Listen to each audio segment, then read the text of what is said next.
सिंह र मुसाको कथा। एकाहा देशमा एउटा ठुलो घना जङ्गल थियो र त्यस जङ्गलमा एकजना सिंह बस्थे। उनी त्यस जङ्गलका राजा थिए। एक दिन ऊ आफ्नो गुफा बाहिर घाम तापिरहेका हुन्थे र घाम ताप्दा ताप्दै उनी निदाएका हुन्छन् र त्यति नै बेला एउटा सानो मुसा उसको नजिक आउँछ र सिंहलाई देखेर ओहो कति राम्रो सिंह यो भन्दै उसको ढाडमा चढेर उसको कपाल चलाउन थाल्छन् र त्यति नै बेला सिंहको आँखा खुल्छ र मुसालाई च्याप्प आफ्नो हातले समाउँछन् र मुसा डराएर बिन्ती गर्न थाल्छ, महाराज मलाई छोडिदिनुस्, बिन्ती मलाई केही नगर्नुहोला भनेर अनुरोध गर्न थाल्छ।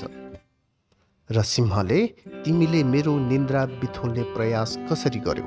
अब म तिमीलाई छोड्ने छैन, म तिमीलाई खाइदिनेछु भनेर भन्छ। मुसाले फेरि बिन्ती गर्छ, महाराज म सानो मुसालाई खाएर तपाईँ अगाउनुहुन्न, बिन्ती मलाई छोडिदिनुस्।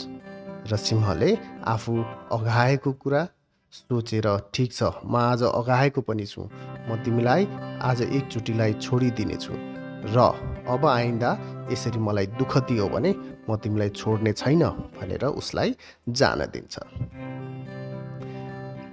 केही दिनपछि जङ्गलमा सिंह घुमिरहेका हुन्थे।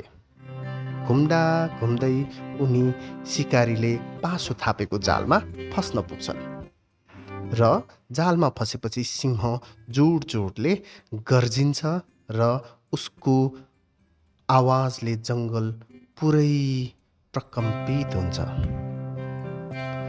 नजिक धेरै जनावरहरू आउँछन् तर कसैले सिंहलाई बचाउने हिम्मत गर्दैनन् र मुसाले सिंहको आवाज सुन्ने बित्तिकै म महाराजलाई बचाउन जानुपर्छ भन्ने मनमा ठानेर दौडेर सिंह भएको ठाउँतिर जान्छन् र सिंहको नजिक पुगेर भन्छन्, महाराज तपाईँ धैर्य गर्नुहोस्, म तपाईँलाई यो जालबाट निकाल्नेछु भनेर मुसाले सिंह भएको जाल सबै काटिदिन्छन् र सिंहलाई त्यो जालबाट बाहिर निकाल्छन् र सिंहले आफूलाई जालबाट निकालेकोमा मुसालाई धेरै धेरै धन्यवाद दिन्छन् र त्यसपछि मुसा र सिंह एकदम असल मित्र बन्छन्।